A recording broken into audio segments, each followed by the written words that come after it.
Did you guys see the Ninja Turtle Power Ranger crossover pops for the San Diego Comic Con? I did Wait, not. Ninja Turtle Power Ranger crossovers? Wait, maybe I did see that. Yeah, they were like Ninja Turtles that looked like Power Rangers. It was really like mind fucky. I think I only saw like one or two. Like they didn't do like the whole, like all the characters, right? It was just a few.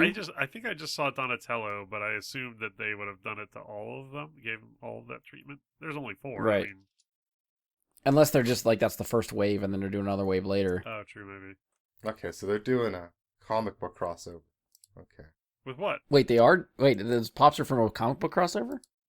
Well, they announced that like they're doing another crossover in October in the comic Man. books. I'm gonna have to grab that. Power Rangers and Ninja Turtles together? Fuck yeah. It's gonna start with Power Rangers 101, and then they're gonna have a full title book in December. Like it's literally called Mighty Morphin Power Rangers / Teenage Mutant Ninja Turtles 2. Oh, there was a Wait, first one? two. They did it. Yeah. Oh no, I missed it. Was there a Mecha Giga Turtle Zord? Yes, without question. Nice. I don't know. And I will form the shell. And I will also form the shell. And I will also form the shell. The shell's going to be big, guys, so you got to get through it. If it's a big Zord, it's gonna be a big shell. Yeah. I'm trying to like remember. I'm like, there's a Godzilla monster that's just that, right? Just a big old turtle. I feel like yes. Oh yeah, no, it of course brought me to a ranking list of all of his enemies. Number 25, Comobius, which is just a giant turtle, Yes. and it dies off screen. Ah. That's great. Just dead.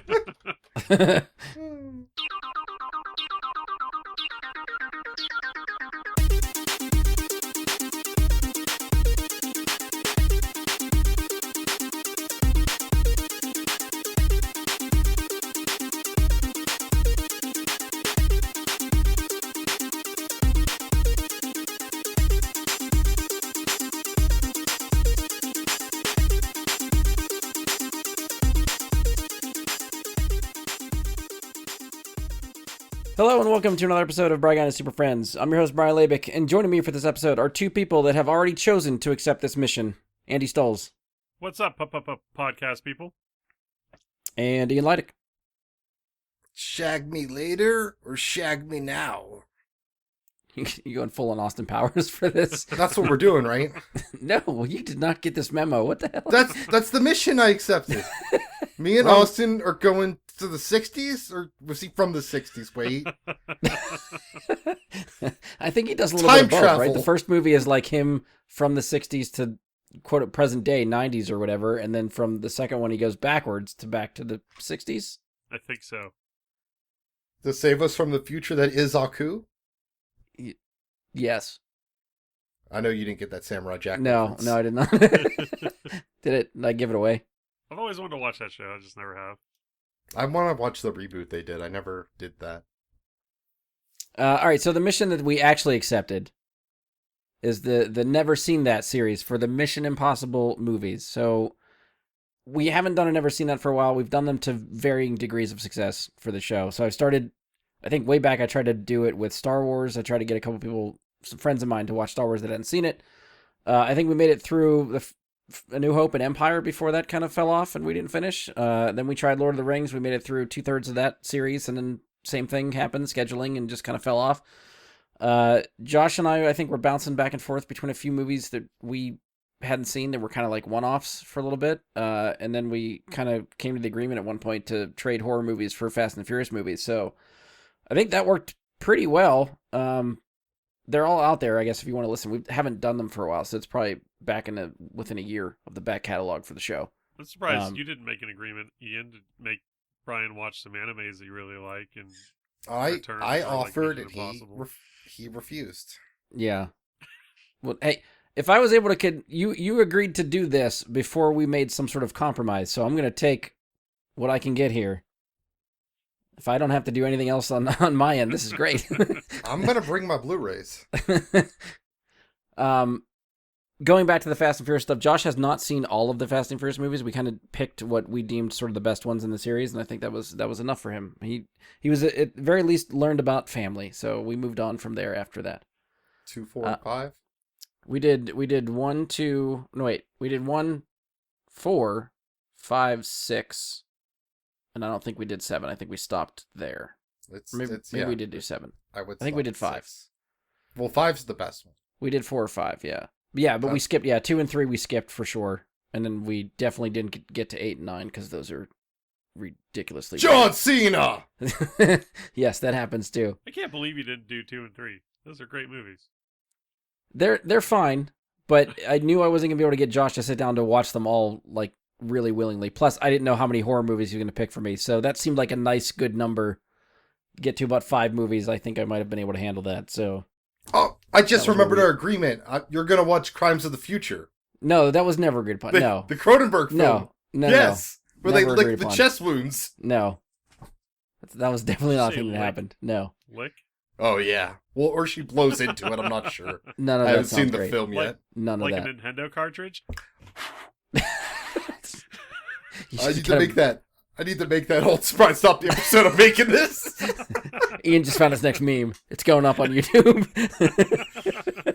Credit to the Druid on Twitter. All right, so if you're wondering what the Never Seen That stuff is all about, it's pretty much, like, I think, pretty self-explanatory. It's always been envisioned as a way to introduce someone to a movie or series that we're sort of surprised they haven't seen yet, that we kind of feel like they should have seen. So to start us off, we usually try to record a little bit before watching the movie, see where people are at, get the bar kind of with the status quo, and then we'll break for the movie, and then we'll come back afterwards and give thoughts after we've watched the film. So for Mission Impossible, I think this actually stemmed from, I feel like from when talking about Mission Impossible hitting most anticipated lists and coming up in conversation, I know between Ian and I, to which he admitted he had never seen a Mission Impossible movie before, and where I immediately replied, "You've never seen that," and here we are doing a Never Seen That. Andy, I think if I remember right, you're a bit of a mixed bag. Like you've seen some of the earlier ones, but kind of fell off and hasn't seen some of the most recent ones, right? I'm fairly sure I saw 1 through 4. Okay. I know for a fact 1 through 3. And I may have seen 5. I don't. All right, so you got most of the way there. But either way, I guess it's been a while for you, right? You're pretty far removed from watching them. Pretty far removed. Okay. Yeah, it's I don't know. When did 4 come out? Like a decade ago? 4 has been a while. I don't have the dates in front of me That's currently. fine. but- It's been a long time though. So Yeah. maybe a decade. All right. So I've got Andy on board just to kind of agree to rewatch a lot of these, and then when we get to the ones he hasn't seen, we'll finally get to some of the newer ones. So my plan, if we can stick this out, hopefully, is to cover a Mission Impossible movie every 2 months leading up to the release of Mission Impossible: Dead Reckoning, which is the number 7 movie in this series. Oh, sorry, Dead Reckoning Part 1. It's specifically Part 1. So we are getting another Mission Impossible the year after, which I'm guessing will be Part 2. Filmed at the same time? They did film them together, Okay. yes. Nice. But they had to deal with COVID and other delays in the movie, so I don't know. It took a very long time to film this stuff, so I think they've delayed accordingly. It keeps getting delayed, which is, they're 2 movies that I'm really looking forward to. They keep hitting my anticipated list, and they keep getting delayed to the next year, so it's like, part of me is like, are these ever going to come out? You're like, these have been on my anticipated list for 2 years in a row. Yeah, pretty much. Going on 3. So we have 6 movies to get through in a little less than 12 months. So if we stick to that, 1 movie every 2 months, we'll hit that right before Dead Reckoning comes out. Our own Mission Impossible. Yeah, if you will. Yes. Start the So the mission, yeah, the light the fuse. The mission timer, or now you got me saying it too. God damn it! The Mission Impossible franchise started as a TV series in 1966, came back as a television series again in 1988, and now it's a film franchise, which kicked off with the movie we're about to watch in 1996. This has become, I really think, in my opinion, Tom Cruise's flagship franchise. Out of all the others, like Top Gun Maverick made a shit ton of money, but there's only 2 of them. There are 6 Mission Impossible movies, and they're still making them. I guess I'll just start to open it up for you guys a little bit. Andy, how do you feel about Tom Cruise movies? Are you like his stuff? So I went through a lot of a lot of my younger years saying that I hated Tom Cruise, and then I like sat down and like started thinking about it, and like there's a lot of good Tom Cruise movies. Yeah. One of my favorite movies is The Last Samurai. I know it's weird, like Tom Cruise being in a Yeah. Japanese movie, but awesome flick. One of my favorites, and I started thinking about it, and Top Gun's awesome, and Mission Impossibles are awesome, and The Mummy was maybe not that much. He just like he sort of annoys me as a person, but the movie I feel like he does a good job of acting and choosing his movies. Yeah. I will agree. So, He's a weird fucking guy, yes, but he makes some damn good movies. Yep. I feel like the same way about Michael Jackson. I think Michael Jackson was a weird fucking dude, but his music was fucking Man. killer. Yeah, awesome. Ian, how do you feel about Tom Cruise? I don't really mind him. I've only seen like 2 of his movies, so not really. Only 2? What 2 movies? Top Gun Maverick, and he was in Goldmember. Was he in? Wait. Oh, I'm on his IMDb. Right at the end. So you're mentally checking off which movies you've seen just by looking at the list. Yeah, Okay. and I might have seen The Outsiders. I can't remember. One of my favorite performances from him was actually Tropic Thunder. If you guys have Oh ever yeah, seen that. I remember that. Nope. And like you don't even fucking recognize him until, in my opinion, until he starts dancing at the end, and then I'm like, holy fuck, is that Tom Cruise? Yeah. Andy, I think I cut you off earlier. I forgot what you were gonna say. Did you have something to say before when I threw it to Ian? Oh, you said Michael Jackson's music is killer. Yeah. I said, Yeah. don't you mean Thriller? And uh, moving on. So I guess Ian, going in, what do you know or what have you heard about the Mission Impossible movies? He drops down from the ceiling. Okay.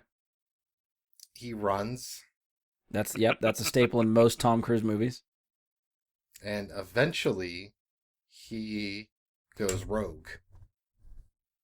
I think that's fair for most spy movies, yeah. yeah. Well, they made one called Rogue Nation, so They I don't know did. if he was the nation because he's that impressive. He's or the he went wrecking after crew, yeah. a Rogue Nation, but I think he's been kicked out. Oh, and Simon Pegg shows up at some point. I'm pretty excited about that. Yes, correct. Yeah, he's also a very good actor. Other than that, that's oh, I also know they should be called Mission Improbable because there's 7 of them. Because if they were impossible, they wouldn't have got past 1. Or Yes. I'd give you 1,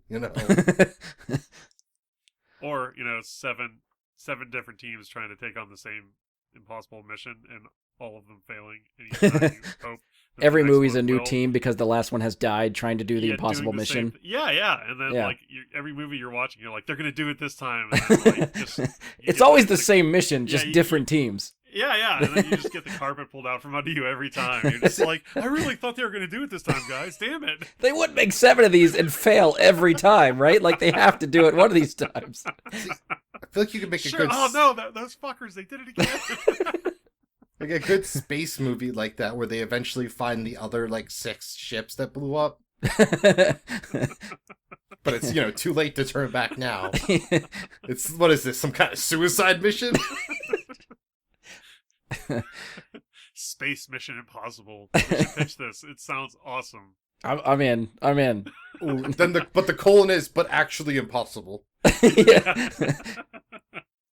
That would be the joke. You just make the title longer every movie because they failed the last time, and you just keep going. Oh, but in the 4th one, we said 4 teams at once. It's like Greatest Race, but they're all racing to death. So it's like Death Race. $1 million franchise right there. Hello, Mr. Tarantino. I was going to ask if Ian, there's a reason you haven't seen these movies before, but I think you've just crafted better movies in your head, and that's probably why. It sounds like it. I just have never been, I guess, super into the spy genre. Okay. I've also never. I've seen, I think, an hour's worth of James Bond. And that was enough? We were at Old just James some. Bond? I can't remember. It's just odd at someone's house. Well, Okay. other people were doing drugs and I wasn't. Andy, well, I guess, really, I was going to ask if there's a reason you haven't seen this before, but you have seen this one before, so you just kind of fell off the track, right? They just, I don't know, Yeah, you got I through lost 3 or track. 4, and that was about it. Yeah, they started coming out and I just wasn't catching up to them, so. Okay.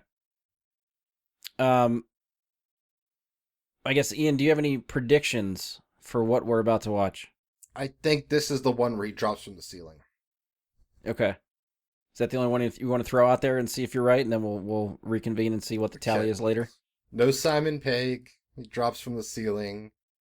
He runs at least 3 times. Okay. I find out if he's in M16 or like the CIA or something.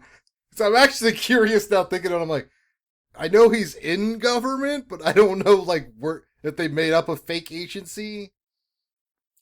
And there's Okay. going to be at least one time I'm like, oh, is this Jack Reacher? I think you made Andy spit out some coffee a little bit there. Almost came out my nose. I think they're going to save the airplanes, like the big airplane stuff for like the next one.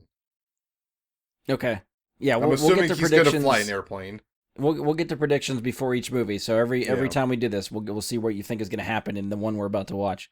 Yeah, I gotta see where this falls on his timeline if he needed to fly airplanes yet. I feel like I should This start is looking yeah. up like what some of the like Tom Cruise staples for movies are. Running is a good thing. So Andy, how many times do you think Tom Cruise runs in this movie? Ian went down at least 3. We'll get a I'm prediction gonna from everybody and see where you're at. say 6. 6 times? Okay, and you, Brian, because there's no way you remember how many times. Yeah, he I runs don't in this. remember either. Like I can picture a few scenes, but now I'm like, is that all that's in the movie, or am I forgetting some? I'm gonna say 4 times. My prediction is 4 times. I mean, really, Ian says at least 3, so I guess that would count if 4 is like he'd hit that too. But Can't lose. I should make you. I'm gonna make you pick a solid number since we're all picking solid numbers. Thank you. Okay, what were the other 2 guesses? 6 and 4. Andy went 6. I went 4. I'm gonna split the difference. 5. Yeah, I forgot Okay. we gotta spell it out for your audience.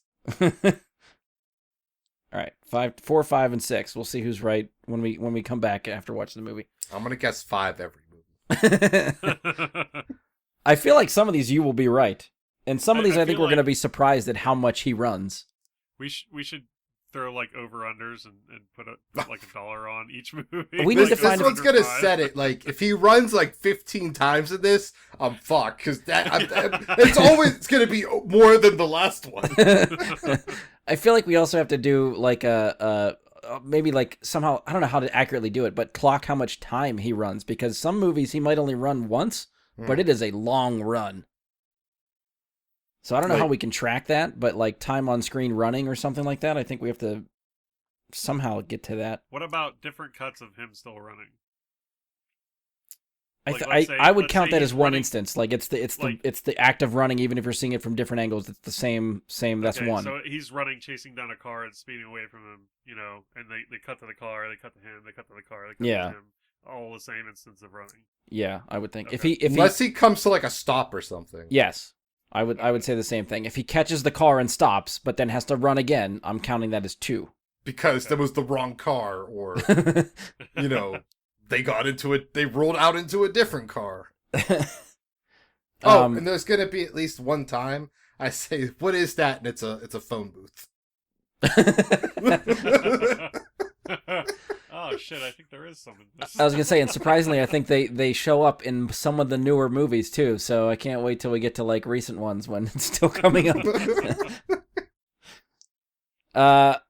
last question I will throw out. I feel like I kind of want to ask. Well, I kind of want to ask about stunts, but I don't remember when it really got to like Tom Cruise the stunt show for some of these, because that's the other thing that I think these movies are very notable for is Tom Cruise just doing fucking crazy asinine things that you wouldn't expect him to want to do, but he does them anyway. So I don't know I'll just throw it out there. If you think there's anything crazy that Tom Cruise will do in this movie. I don't think there will be a point where I'm like, oh, wow, I can't believe they let him do that, because I think it's too early for that still. And also, this movie's so old, I think it's going to be really hard to impress me with a stunt. Fair. Yeah. Yeah, Andy has the like you've I'm sure at least remember some of this, so I don't know how much you can contribute to some of these questions without actually like spoiling or giving anything away. I've seen the first movie several times. It was a movie that when it like came into being able to own it and whatever, I remember watching it a lot. So I have a pretty decent memory of it. Yeah. I am looking forward to. I remember there being a lot of misdirection in the movie, and I'm looking forward to getting back into that and seeing if I can remember all the things that mislead you into thinking one thing or the next. Yeah, I think this one turns out to be a very good like spy thriller type of movie. Brian De Palma directed this one, so I think it fits his style pretty good. Which we'll get into that whenever we finally get into the movie. The last question I'll throw out to you guys, just as a prediction, see where we stand after this. Ian, since you're the one that hasn't seen this, do you think you will like it? Do you expect to like this going in? And if it's no, then I'll be surprised if you like it afterwards. Or if it's a yes, I'll be surprised if you didn't like it afterwards. But just to see where the bar is. I think I would lean towards like, but I think it's gonna be one of those. I'm like, yeah, that's a solid action flick. Like, yeah, that's just as good as Morbius. Oh, no, God, that should not be the bar. No.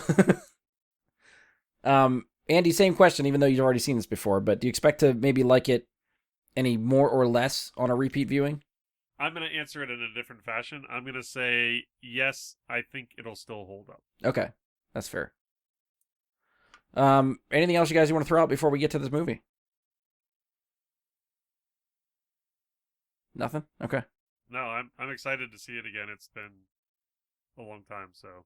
All right. Well, no turning back after this. So I think it's about time we start this journey. We're going to go watch the movie. If you haven't watched along and want to, feel free to pause us now, watch the movie yourself. Or if you've done your homework and already watched the movie, then you can just keep listening. But we'll be back after watching the movie. And either way, we'll reconvene once the movie's over. All right, we'll talk to you then. All right, so we finished our viewing of Mission Impossible. For this part of the discussion, we've added another IMF agent. Mike Bradley joined us for the discussion. I'll take being an IMF agent. It's pretty cool. I feel like probably before we get into the discussion, I'm going to throw out the spoiler alert for this. So if you haven't seen 1996's Mission Impossible and do not want spoiled, pause this now, come back after watching the movie. Unless you're into that sort of thing, we'll sort of take care of you after that. Either way, last warning, spoilers to follow. Wee-oo, spoiler! Wee-oo, spoiler! You know, something like that. All right, Ian, I'm going to start with you since technically you're the only one that hasn't seen this before. But what did you think of the movie? Did it live up to or fall short of your whatever expectations you had going in? I think we talked about this in the beginning that my expectations weren't high. They weren't like phenomenal. It's obvious, like, you know, they've made 7 bajillion of these. 6 and so far. And I've chosen to watch 0 of them. I have never attempted to watch them. I've never seen them. At most, I think, have seen in the beginning of a movie theater, they'll show clips of movies where they tell you how awesome it is to be at the movies, and you see Tom Cruise descend from the ceiling. I've seen that. Okay. 100 I feel times. like everybody knows that scene, whether they've seen the movie or not. Like, you know about that part. Whether you even know the context, you know about that. Yeah, he didn't steal any diamonds. I was surprised. It was fine. You know, it wasn't like, holy shit, I can't believe you needed to make 5 more of these. It was like, okay, I guess someone wanted to make 5 more of these. Sure, I'm not a producer. What do I know? And counting. It's, you know, it's it seemed like an average action flick. Okay. That didn't do anything special. That I was honestly surprised that people were like, "Oh fuck, I need another one of these bad boys to hunk down." Yeah, I don't know what I guess I never really looked up like what the reasoning was that they just kept churning them out. Why? Well, I think Tom Cruise saw it as like a way to almost make a TV show, but in a movie. Like he just wanted to keep pumping them out like an episode of a TV show. And I know his thought for a while was, let's change up the director and stuff and get a different flavor for each one of these movies going forward, which lasted the first, technically 5, because 5 and 6 are the same director, and now 7 and 8 are all going to be the same director too. So, is that the same as 5 and 6, or is it? Yeah, like 5, 6, 7, and 8 all are going to be the same? Yes, or was it Rogue 5 Nation, and 6? Fallout, and now Dead Reckoning Part 1 and 2 are all Chris McQuarrie. Okay. So and even like 5 and 6, even though they were still McQuarrie, I think they have a little bit of a different tone to them, like slightly. Like I think you can still tell it's McHugh, but it's still like I think from what I remember reading was like when we get to that one, I guess that McHugh tried to still use that thing that Tom wanted to do, which is basically try to have it feel different each time. So McHugh was the director, but I think he changed up the entire crew working on each movie. So it was the same director, but they got a different composer, they got a different editor, they got a different cinematographer. Like across the board, they changed a bunch of stuff to try to keep it different. But Andy, I'll jump to you. What since you've seen this before, rewatch, what did you think? Like it any better or less? I felt like it held up pretty well still. There were a couple of moments that I didn't expect to sort of, I don't want to call them cringeworthy, but I was like, well, I don't know. Did I always not like this moment? Like, which part specifically? Specifically, John Voight's wife, Claire, hits on Ethan Hunt. Oh yeah, that's kind of like dirty and like yeah, she like randomly starts kissing his hand and shit, and then I'm like, and then she goes to say goodbye to him the one time, and she like quasi kisses him or something, and I'm like, this is just fucking weird and awkward. I don't like it. Land on the seductress. Yeah, I don't know. That part of it really didn't hold up well for me, but okay. Mike, what did you think on the rewatch? Like it any better or less? I mean, as time goes on, I guess, things that are CGI get less and less and less impressive from that era. Yeah. Specifically I'm thinking like that last moment, with the I guess it's like the other somewhat famous moment with at the end. The helicopter? I guess the very end. Train? Yeah, the helicopter thing where it's like coming up to his neck and everything, and I'm like, okay. But other than that, I feel like this one suffers a lot more than some of the other Mission Impossible movies with its twist, because its twist is the first time you see it, I feel like that twist works a lot better. And then I feel like every time after that, I've been like, ugh. And I start like being like, oh, okay. Just because it's too obvious or something, or not even just too obvious. It's just like I guess the first time watching the movie, I didn't even know they were gonna go with a twist ending of any kind. Yeah. So I wasn't expecting it. So when you watch it a second time, you're like, oh god, I can't believe I fell for that. And it was just I didn't feel like it was as well done as it could have been. Okay. And watching it again, obviously you already know what it is, so you start every time you watch it, which I've watched it several times. You just start noticing more and more like, oh, and what? I don't know. I just generally don't enjoy John Voight, and I don't know. So is that what pulls you out of it, John Voight? Kind of, yeah. I don't buy him at all in that role. Like, I'm sorry, like John Voight is a secret agent. Like an ultra government spook, like the government spook. Like this is like Nick Fury level shit, And what's that, Andy? I was gonna say those damn Gideon stamped it. It's just, I feel like he's the one that stands out that just absolutely does not belong in that role. Okay, like they needed like Tommy Lee Jones. I think how does it compare to his role in Anaconda? Have you seen Anaconda? Yeah, it's a much better movie than this. Like I'm not going to necessarily disagree with Ian on that because Ice Cube does say today is a good day, but it's also John Voight trying to pull off a Brazilian accent the entire time, which is just so fucking stupid. He can't do it. No, like it is the worst fucking like. We're talking about Anaconda right now, and I don't want to take us down that rabbit hole, but folks, if you've never seen John Voight's performance in Anaconda, don't watch the whole movie. You're wasting your time. Just look up a 2-minute YouTube video of how bad he was in that. Ian, are you He looking is- up when Anaconda released? Do you have- 97. Okay. I did see that. Okay, so 96 was Mission Impossible. The year after that, John Voight is in Anaconda. Yeah, and so he went from this, the $480 million movie, to Anaconda. You know, like if I take out that $480 million, he went from this to Anaconda. You're not going to convince me they made 5 more Mission Impossibles. I feel like John Voight just makes a lot of movies. Like during that time period, I feel like there's a lot of crap he was in, and Yeah. Anaconda just happened to have J-Lo in it, so it, became more known at that time. But yeah, no, he's definitely better in this than he was in Anaconda. I'll give it that. Yeah, it's okay. I think like it. I guess it's also coming from my perspective of having seen all of the newer movies many times more than I'd ever rewatch this. Yeah, They're so eventually much better. when we get to those, we'll start, getting to people's rankings on where certain things fall. But for right now, like especially for Ian, this is the only one he has to go on. Just this one. So Right, I this guess is that's the like I'm bar just- right now. Right, that's why I'm trying to give like that perspective. Is I've seen the other ones, I know what's actually out there, and this just ain't it.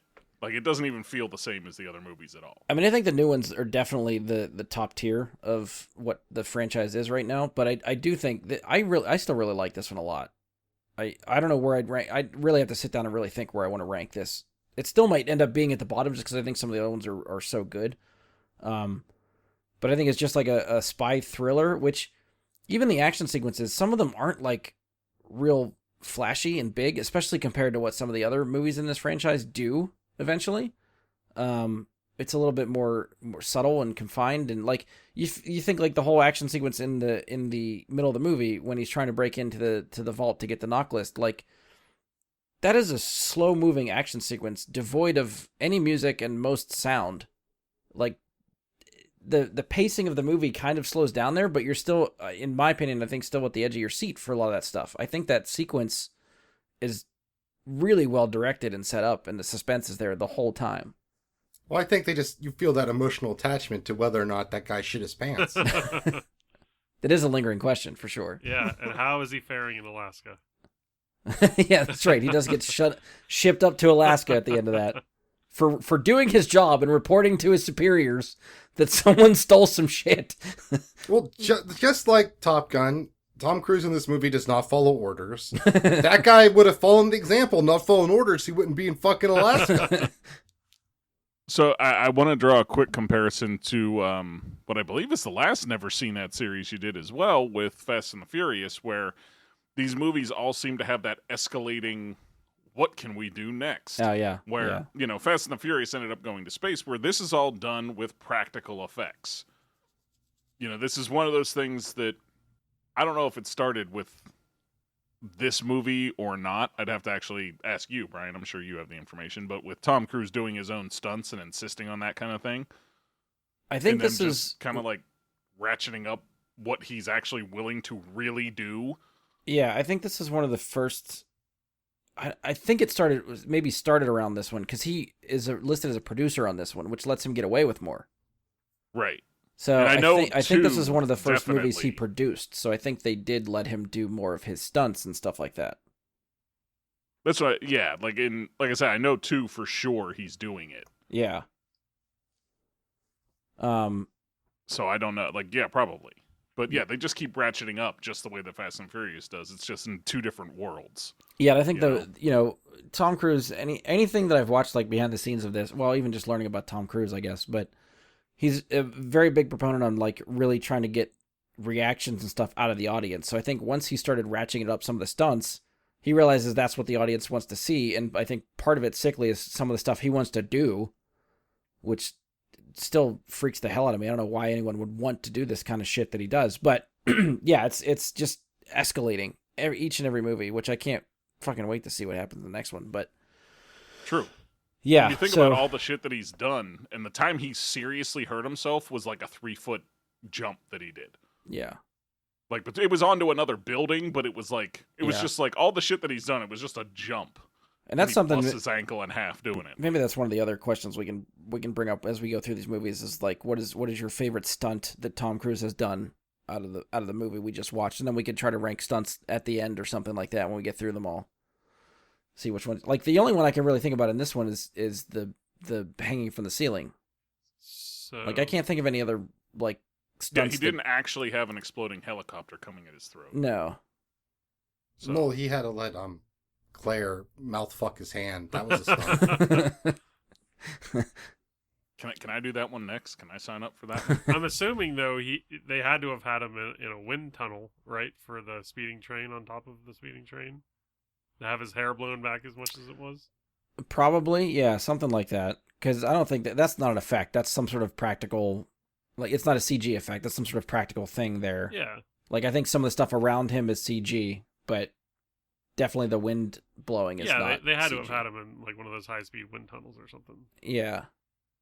I don't know if I've seen some of the CG work they did on the helicopter train sequence, but I don't know if I've seen a lot of the practical stuff they've built for that sequence. I just Yeah, think that would through be a good special question. features. That'd be something to look at. Like I've seen a few like comparison shots from, I guess it's several of the movies where it's like, here's the movie and here's the actual thing, where the only thing edited out is like the strap that's keeping him from dying if something goes wrong. Yeah. So, Jess made a really good observation when we watched the movie. The scene where he drops down to steal the knock list. Yeah.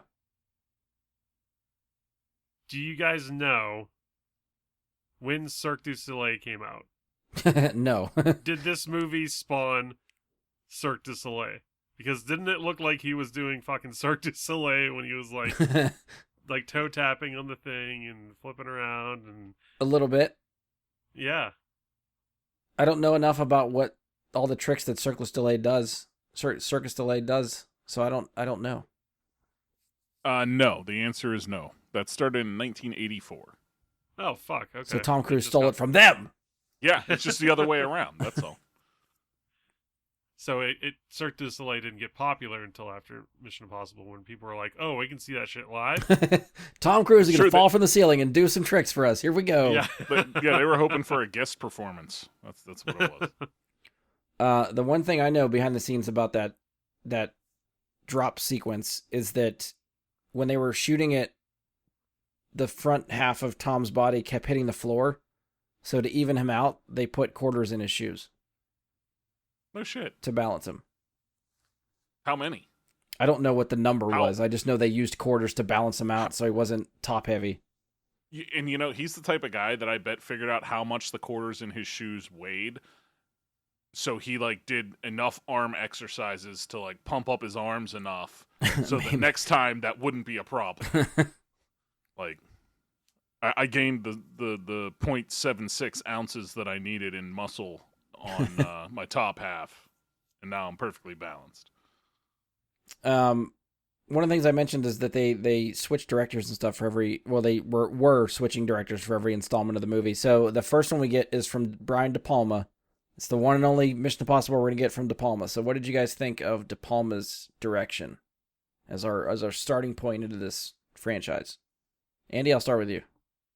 Some of the hitches that happen in this movie don't make sense, even when they go back and you see everything through Tom Cruise's perspective to begin, right? And then you sort of get exposition on what actually happens later when they start revealing, who does what. And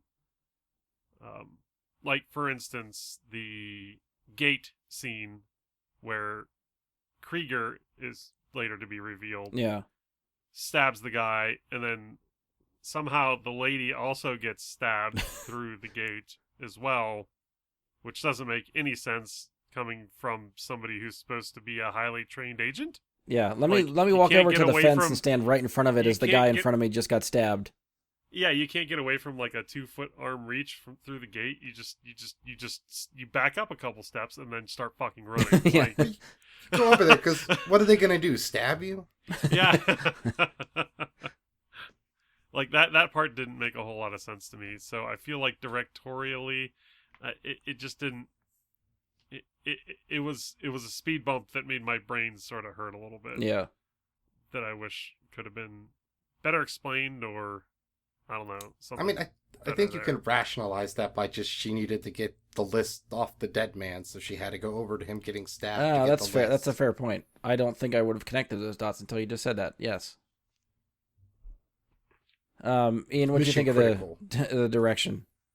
It's fine. I don't know if there's anything like, oh my god, this guy needs to direct other shit, or like, oh my god, this is way better than when he directed Carrie. You know, He I directed looked Carrie. up. Okay, 1976. nice. But you know, it's fine. You know, the framing of his shots worked. I thought the first person stuff didn't upset me. Yeah, I didn't. It kind of worked. I didn't realize It how much felt was in this okay. movie until watching it again. I was like, wow, they are doing a lot of first person work in this movie. Yeah. Compared to the Doom movie, it was a lot better, and the first person made sense. You know, you don't have you're not pretending to be the Rock, but you know, it's good. You know, I think my only issues is maybe like they relied a lot, not relied maybe, but there was a lot of like flashbacky stuff where it's like, here's what really happened while we're talking about what didn't happen. Yeah. I don't know. It just, and like, it was also had like that weird, like, I guess it's more of an editorial decision, but like tint to it to like make it seem like memories or something. And I'm not a big fan of that. Yeah. 'cause it's Okay. like, I know it's real. You know what I mean? Like, I don't need to know that this is a flashback by you putting some fucking tint on it and adding like little cloudy effects, you know? Yeah. I'm an mature adult. I can figure it out. Mike, what do you think of De Palma's direction? You know, I will go back and throw what I figured Ian would have thrown out as like a choice from De Palma's past, which is Scarface, and say that this is nowhere near as quality work as he did with Scarface. But I think this is, again, I agree kind of with what Ian said. It's okay. I didn't find any glaring major problems I had with how it was directed. Did he write it? No. No. Okay. Because I feel like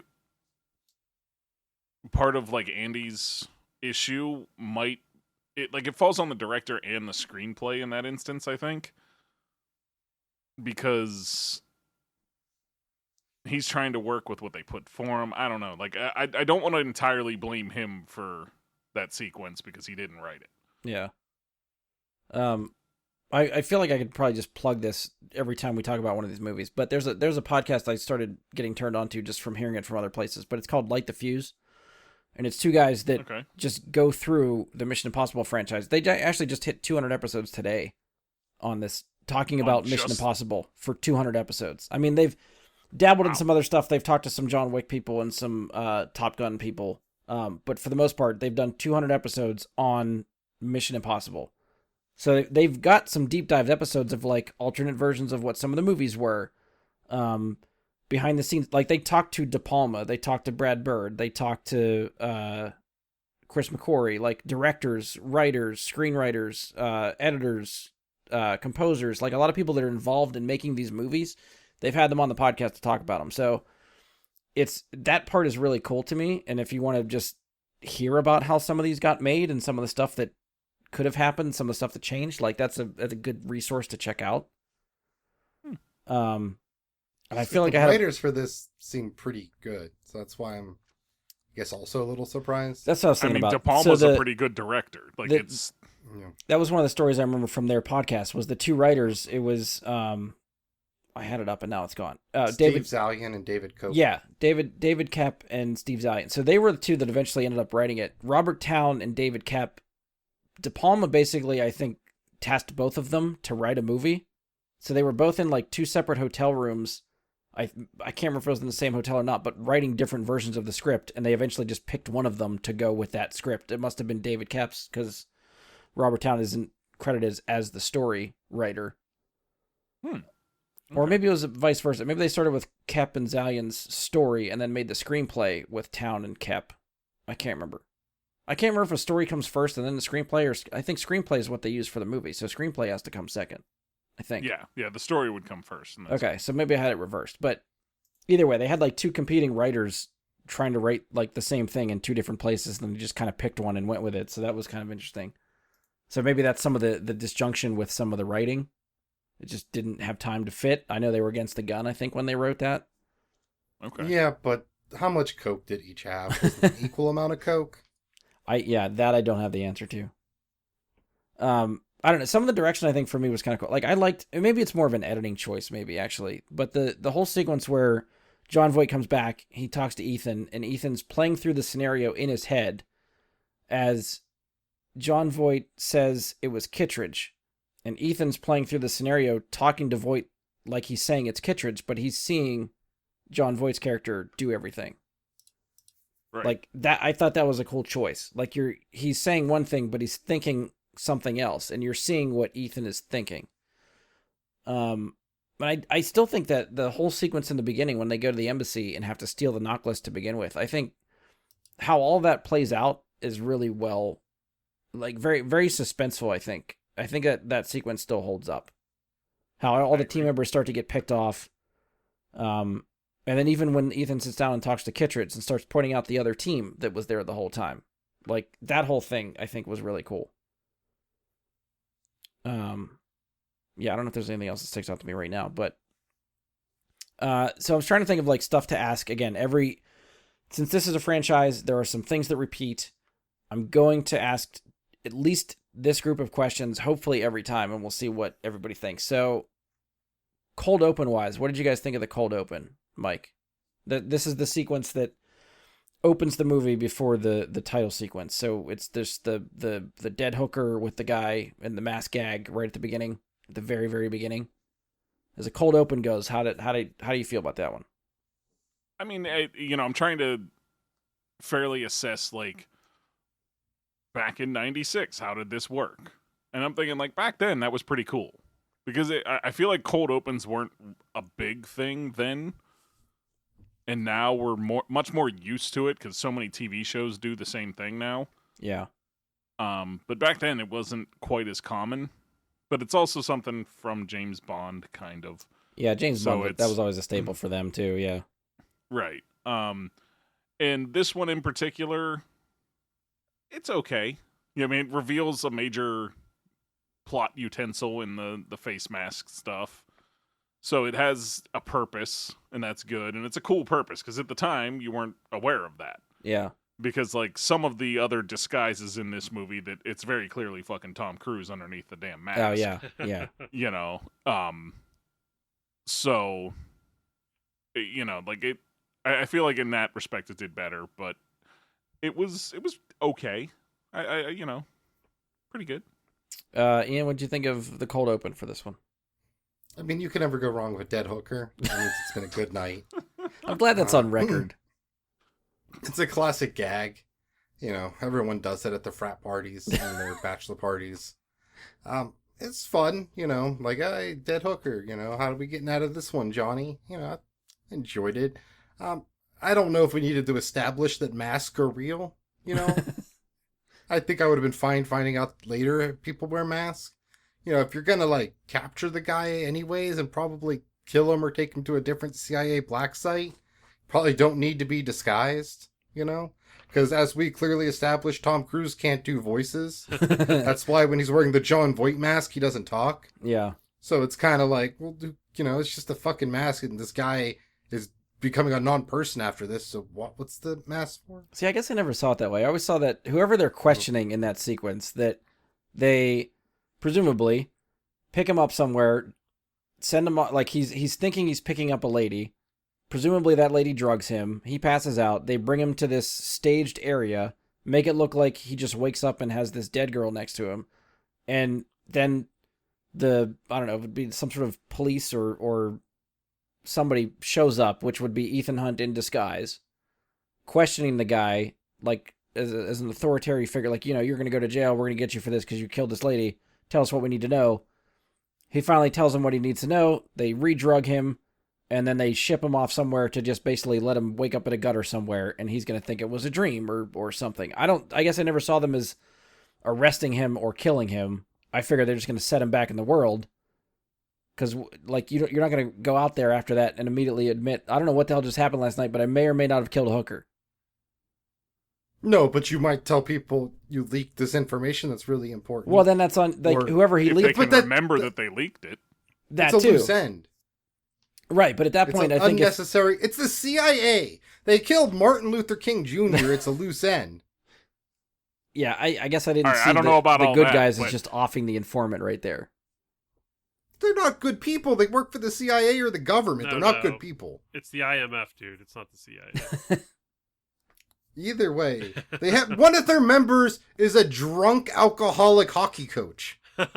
Like, they're not good people. I was like, wait a minute, who is that? Oh, Estevez. I got it. Estevez. Quack. I'm sorry. Andy, what'd you think of the cold open? I like the cold open, and it. I don't remember that part from like previous watches that I've done in this movie, so it was sort of a really cool like introduction into what can be capable or what can happen in this movie, other than Yeah. like the first 10 minutes or whatever it is. And thinking back on it, when he's waking Claire up from being the dead hooker, I think it was Claire, wasn't it? Yeah. Mm-hmm. It was sort of a tender moment, so maybe there were some feelings there already, or maybe she was already trying to bait the hook with it, with what happened in the rest of the movie. Yeah, it depends how I don't far know if you you want to were go married back to John for the Fleet. for the villain plan. How long has he planted the seed to turn on everybody and kill them and stuff? Plus, she was in the role of a hooker, so method acting. Going for the mask gag stuff. One of the things I'm going to try to ask you guys every movie, what was your favorite mask gag? They keep doing it. Oh yeah, that's a Mission Impossible staple. All right, They made the movie. It's called The Mask. Let it alone. completely different movie. Same concept. Guy wears a mask. It's kind of funny. So what's your answer, Ian? Do you need time to think about it, or you got an answer? I don't even remember what the question is. Favorite mask I don't gag? ca- You got hung up on the Jim Carrey movie. We're past that. Oh, the one where he says smoking. All right, Mike, what's your favorite mask gag? I think it's the one where the dog gets it and then pees on somebody. Andy, what's your favorite mask gag? I think that my favorite would have to be the cold open, because you're just like, okay, I'm watching Mission Impossible, then you're like, oh, holy shit, that was Tom Cruise. Yeah. Yeah, I'm trying to think how many we had. Like, there was that one, the one at the end where he pretends to be John Voight. I think there was one in the middle I where he think when he pretends to was- be a fireman. He's dressed up with the fireman. You never actually When they break into the CIA. Yeah. you never actually see him take that one off. You just see him sort of putting it into the sack when the security card comes back. Right. But the other reveal would be when he's the senator and he's done being the senator right before they get into the Oh, right. elevator. Yeah. Which we knew about going in, so that's not really a surprise, I guess. Right. And I feel like if you follow the tracks well enough for the final John Voight one, you can sort of see it coming. Yeah. Yeah. The fact that he's not saying anything and just sort of staring at her like disappointingly, Yeah. because he never got to sample that. Taste the goods is Taste what the I goods. think I'm they sorry, said. that's what it was. Yeah. Yeah, I think the cold open one I think was the best use of the mask in this movie. Andy, I'll throw this one to you. Can you describe to us what was the villain's plan?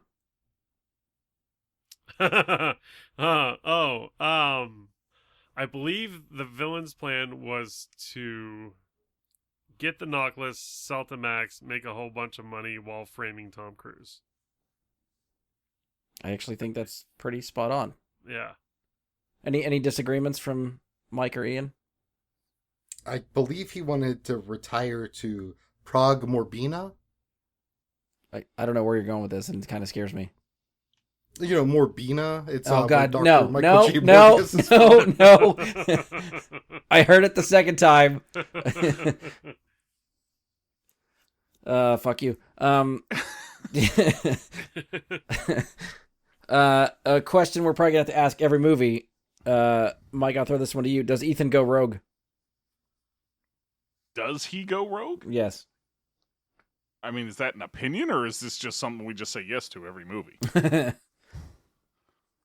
Yeah, because he's rogue in this one. He tries to come in. Of course, they think he's the bad guy, but yeah, he goes off on his own to do his own thing. So yeah, I'd say he goes He rogue. gets disavowed. I mean, isn't that kind Oh, of that's the Mission right, yes. Impossible story? Like, it's like he's disavowed. He's got to go rogue. I don't think he Gotta gets do his own disavowed thing. all the time, but I definitely think he goes rogue a lot. So Okay. you Well, I could- mean, as soon as he's disavowed, though, he by definition he's gone rogue. Yeah. Andy, go ahead. So you could almost look at it in like two sort of like an overarching like going rogue, and then like a smaller like mission. Like in that mission, John Voight almost counts on him not to abort the mission. Okay. If Tom Cruise aborts the mission when he says abort, abort, abort, before he like shoots himself on the bridge and falls into the water or whatever, Yeah. a lot of that stuff is almost implausible. Right. Yeah. So I feel like it's sort of his MO.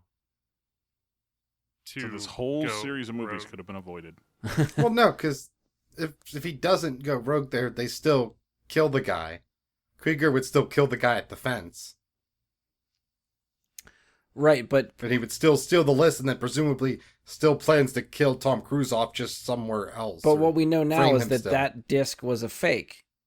But So he didn't know that in the moment. correct, but hypothetically, if Andy's right and they called abort and everybody went their separate ways, some of the team would have survived. Well, he would have, you don't think he had contingency plans for if the plan went like the plan was supposed to. You don't think he had a plan for that's how he disposes of people. Well, maybe, but yeah. See, I don't think this is this is not a Batman gambit where he's expecting Tom Cruise to go rogue and then planning killing everyone off based on Tom Cruise not listening to orders. right. This isn't the Top Gun universe. Why is it the Top Gun universe? Why did you spin Because he it? doesn't listen to any orders. And in Mission That's pretty much Impossible, just that has Tom not Cruise been. in any movie. He's just like, you told It me has- to do something, gonna do the opposite. He followed orders in Battlefield Earth. And this isn't established yet in the Mission Impossible universe that he goes rogue constantly. Right. Yeah. As a first movie, this is the one precedent we have for that. Yes. So, yeah. So that's why I think it wasn't a Batman gambit. He just planned. He had alternatives to killing off the team. Okay. So Ian's vote for Go Rogue is yes. Ian, I mean, he Ethan- threw gum at CIA agents. Andy, you're voting yes for Go Rogue. Oh yeah. Okay. I think this is one of the questions we asked before we watched the movie. How many times does Tom Cruise run in this movie? I think the numbers I wrote down was Ian guessed 5, Andy guessed 6, I guessed 4. I think I have a tally from what I remember. Mike, I'll start with you because I know you're coming in late, but I did try to give you some time to simmer on this one.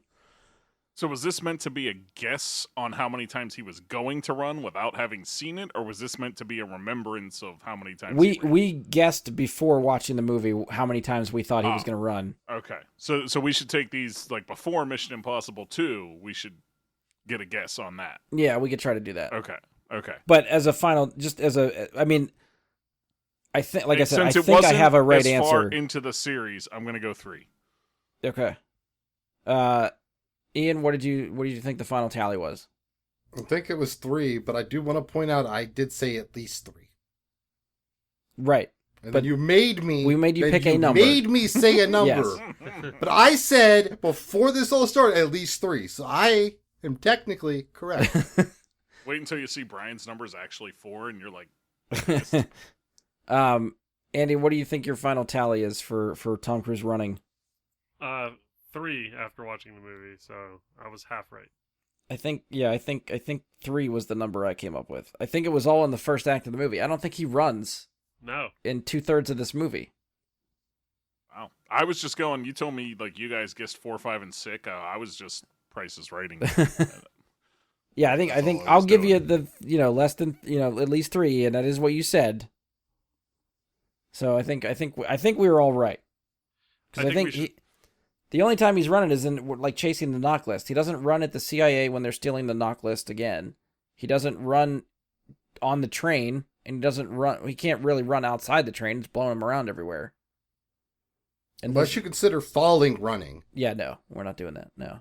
I think we should count the sprint army crawling in the Oh, in the vent. yeah, in the van. Very, very fastly getting through that vent. Well, No. and I think in future movies you might need like a time spent running kind of Which thing. I thought about that, but I think we're all going to come up with a different time, like on-screen running. I think it's very hard for each person to time it based on what he's running. Well, I mean, it doesn't have to be exact. Well, either way, I thought it was going to be too complicated for us to try to stopwatch this thing as we're watching a movie. Oh, So yeah. just tallying up instances of running seemed like the easier way to go.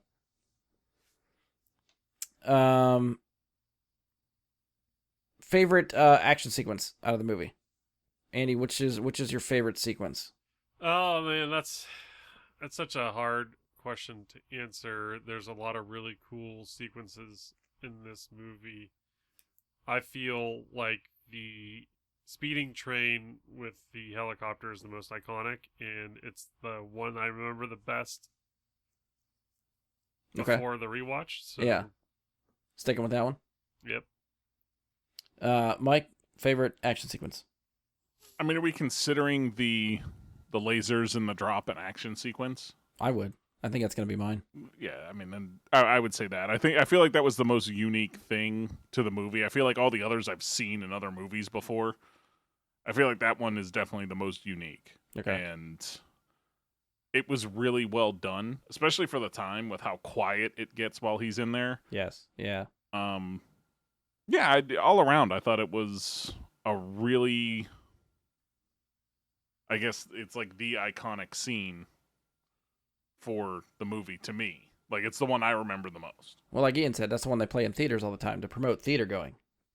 Right. Ian, what's your favorite action sequence from the movie? It's either when the guy speed walks to the bathroom a couple times. Like, that's pretty well done. You get that upwards angle, really feel the momentum, the need for that speed in his pants. And it's that, or when disgruntled lawyer turned hockey coach gets crushed to death. Oh, I forgot about that part. Yeah. Yeah. I swear, every time I watch this movie, and it's been a while, I forget Estevez is in it. I know. And Yeah. then at the start of the movie, it's like, oh yeah, there he is. Oh, I know what happens to Yep. him. Yep. Every time I've seen it, which is one, I think, he had other work. Yeah. Good for him. Yeah. I think for me, it's the Langley sequence. I think dropping from the ceiling, I think is the one that sticks out to me. I think that's still my favorite. Third one would be when he does all the sleight of hand with the disc. Oh, the magic tricks. Yeah. Those are my 3. Bathroom, Estevez being crushed, and magic. Fair. Okay. It's also the plot of the King Arthur movie. Which one?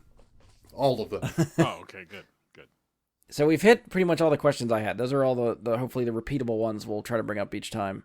But I don't know. Do you guys have any other, I guess, maybe ideas for repeatable questions we should try to go through every one of these movies? Do they ever use aliases? Because everyone just used apparently their government name the whole fucking movie, except when he's pretending to be like a senator. It's like all Ethan Hunt. It's all Claire. Like weren't using like code names or nothing. It was Maybe just that's like, gonna be the Ethan- big reveal at the end of the last movie is what his real name is. I feel like they Oh, do, shit, it's but Matt Damon. What's that movie called? I feel like Born Identity. they do start doing. Jason Bourne. His name's Jason Bourne the whole time. No, it's not.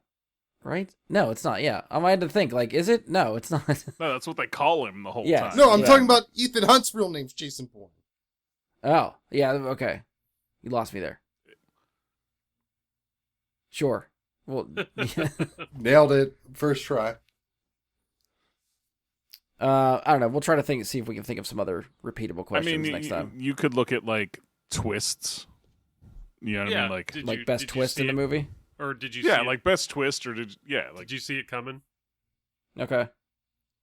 Or which is his best leather jacket? Because he had a really nice crushed leather jacket in this film. I don't know if he wears leather assuming- jackets every time. I don't know if we can use that as a benchmark. I mean, he wears one to fly all the time. I'm sure he has one in other movies. I'm not saying he doesn't wear one in any other Mission Impossible. I You just can don't get rid think of the leather part. he I'm just sure he favorite wears a jacket. jacket. Favorite jacket. Best jacket. Okay. I'll write that Crushed one down. leather. best way for a message to self-destruct. Oh, that's a good one. Oh yeah, that one was freaking lame. There was a couple of them in this movie, And who wants to fuck Tom the most? Which there were a couple.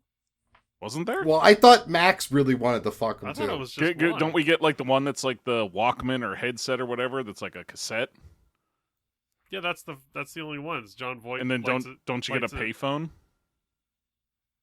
Or am I? There's a payphone, but I don't think it. I don't blows think up it. or Yeah, I don't think nothing. it's. I thought it self-destructs. smoked. I thought it smoked. Like That's a different movie. Oh, is that okay? I definitely think that happens in another one. I know there's a They payphone in hacked one of them. the I payphone, might be just but it didn't mixing stuff do up, but nothing. still, if it happens more than once in a movie, it would be good. Or maybe it's something for the end of the series to discuss. Yeah, I feel like maybe we'll have to save the self-destruct ones for when we get through all 6 because I think they only do it once a movie. Ooh, what was the impossible mission? That's okay. I'll give you that one. And this one, Mike, it was trusting people. That's my impossible mission in life. That's the hardest thing. So, when she gives him that movie on the plane, what media is that? I thought it was like a Betamax. That's what I thought too. That's what Like, it looked like.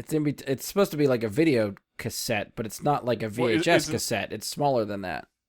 Well, wasn't it like the type of thing that you would put in the and correct me if I'm wrong. I don't remember if they were called Betamax or not, but like you remember if you had a camcorder, you had like the. Those are Lip- what, mini DV? Is that what that was? I think those were like called mini DV tapes. Okay, that's Like what the I smaller thought it was tape that when would I go in saw the it. bigger tape, so you could put it in the VCR Yeah. type of thing. Yeah, I mean, it looked Yeah. like that size. Yeah, that's what I mean. Like I don't know if it was Betamax or that, but I remember both of those as a kid being around. Yeah. So Anything else that stuck out to you guys about the movie? Anything Oh, else yeah. worth mentioning? Hacking was really easy. You literally just type what you want it to do. Oh yeah, and 1996 Steal internet was real nice secret too, right? Codes. Oh, nice. Done. I love how he's searching for Max on Max.com or whatever the hell Yeah. else he was looking at. Oh, he was using BBS. That was the wild part. Like, because BBS is like pre-internet type shit. Like, that's not websites and stuff. So they were like using older tech too at the same time. Like, they had like super fast, like a DSL, like light speed connection. And then they also had Tom Cruise going on BBS forums to sell data and intel using like old school email at job123.net. Like, it was a wild thing. There's a new game on Game Pass called like Last BBS you should check out. Anyway, speaking of BBS, there was this other really old thing that I noticed in the movie. So when he's like, I think being interviewed like as the senator and it's like looking like it's on a TV screen, like it's a television show interview. Okay. It felt bad. Like that was a bad scene. It felt like a bad SNL sketch made it into this film. That's all that screamed to me. I was like, I'm watching bad SNL right now. Because it's the Tom Cruise doing a crappy accent with a really crappy mask on, right? That's just Yeah, like really. it felt like a bad SNL sketch like in this movie, like just random. Or if it was a Conehead instead, you know? yeah, the technology thing, I gotta agree. That's for me something that stands out about the movie. It makes You know, the I think movie we feel talked very about- dated, for sure. Right. In the hacking in movies back then, I think we talked about it when did we discuss Johnny Mnemonic? No. Or if I we don't just I think we've discussed it like outside the podcast, but there's like scenes in Johnny Mnemonic that talk about 32 gigabytes, like it's this insane amount of memory. Which at the time, compared to like they were, you know, back when that movie was made, it was like when you bought a tower, you're talking 256 megabytes was the expensive one. No, yeah. You know, and so yeah, when movies like this were coming out and like their portrayal of the internet nobody understood what hacking was. Like, go back They and watch the still movie Hackers and watch how fucking horrible that gets things. It's literally Or- called Hackers, and it's just a joke compared to what actually would need to be done. Or the Sandra Bullock movie. Oh, the Net. God. Oh, the Nets. I remember the Nets. Yeah. Like, it's just, they got it so bad, but the audience didn't understand it. Yeah, so we didn't they know any better. have Yeah. to do anything with it. Because at the time, you know, I mean, the audience today that does understand it, we're in our mid to late 30s. We were 10, 11, 12 at the time. In somebody's case, they Not weren't even born. Yeah. I mean, Yeah, back then it was still just magic. yeah, exactly. Like, it was all just, like, we hadn't learned to code yet. It was just, oh, yeah, you type in. The computer does what you tell it. It's computer stuff. That's what happens. I think up until like the mid 2000s, computers and internet were treated as magic. Yeah. Like they essentially were magic. They replaced magic in movies. And the computer did it, you know. And that's why we got The Matrix. Yep, fair enough. Anything else to add? Last thing I'm gonna end on is a rating for everybody. If we got nothing else, I wrote down the word or the form of the word Morbius 1, 2, 3, 4, 5, 6 times on my notes. that does not surprise me. How many different Oh, forms did it show up in? I know we got Morbius and Morbin, but was there anything else? Book of Morb, Book and of course Morb, Morbina. nice. Oh, And right, just I the forgot about classic that. Taste the Goods was taste like Morb. I wanted John Voight to say that after he said, "I've tasted the goods." I think you're a little It ahead tastes of the time like there. Morb. Little But ahead it of would the have been time. awesome, wouldn't it? No. Is he on Cameo? Is he alive? Who? Jared Leto? John Voight. Oh. I think he's still alive, yes. Is he on Cameo? Because guess who's Is he about paying on 20 Cameo? bucks to say taste I thought like Morb? I thought you asked if he had a cameo in something. Oh, Like, I was, I thought the same thing. He's talking about paying him to say something. Taste Just, like Morb. you need to do this and then just We cut have it in. several different John Voight. It's Morbin time. Taste the Morb, or have him whisper it like "Taste the rainbow," but it's "Taste the Morbin time," or say something like that. Like, and then just share them all and views and and we'll get all the downloads and. No, I have it just John in time Voight for cameo Morbius on 2, the Return of the podcast. King. I don't think that's how it works. I don't. Hey, if we say we have John Voight saying stupid shit on the podcast and we actually do, who's not coming for that? Yeah, I don't. Yeah, we'll see. All right, I'm gonna wrap it up with this rating out of 10 for everybody. Andy, what do you give Mission Impossible out of 10? Going into it, I thought I was going to give it a much higher score, but knowing the hooks and the twists already going into it, it wasn't quite as enjoyable as I expected it to be. So I'm going to give it a solid 6.5. Okay. Mike, what are you giving Mission Impossible? I feel like Andy read my mind. I'm right on a 6.5 myself. I feel like that's just kind of where it falls. I couldn't go higher for it. Okay. Ian, first Mission Impossible movie, what would you rate it out of 10? Now, if you had asked me to rate this on a scale of 1 to Morbius, it'd get a full Morb. So on a inverted scale of 1 to 10, that's a 5. This movie, as good as Morbius. Bullshit. Complete bullshit. Just I'm so as good as confused. Morbius. So a 5? That's what you're giving it? Yes. Oh, Or okay. a full Morb. A full Because a Morb. Morbius is a 5. Okay. I think I'm gonna go a little bit higher. I think 7.5 for me. I think, yeah, that sounds good. Yeah, it's good. That's a Morb and a half. Yeah, I'll take that. Sure, that's fine. I definitely think the franchise, as we talked about, gets better. There's definitely ones that I like a lot more, but I still think this is pretty solid for 1996. I think it still holds up pretty well. I think a lot of the twists and suspense and stuff are still work for me. I think it's still good. As a first entry, I think it's pretty good. If I wanted to watch a rebooted television show action spy movie, I'd rather watch The Man from U.N.C.L.E. I mean, don't undersell that movie. I think that movie's really good. Yeah, I would rather watch that than this. Okay, we averaged out to a 6.4, by the way. we'll take it. Ish. It's not bad for this one. Yeah. All right, so we'll take a break from Mission Impossible for about 2 months. We'll try to come back and, like I said, try to do this every 2 months. So we leading up to Mission Impossible 7. The next one we have to look forward to, Mission Impossible 2, was released in 2000, directed by John Woo. Woo! So that's what we have to look forward to the next time.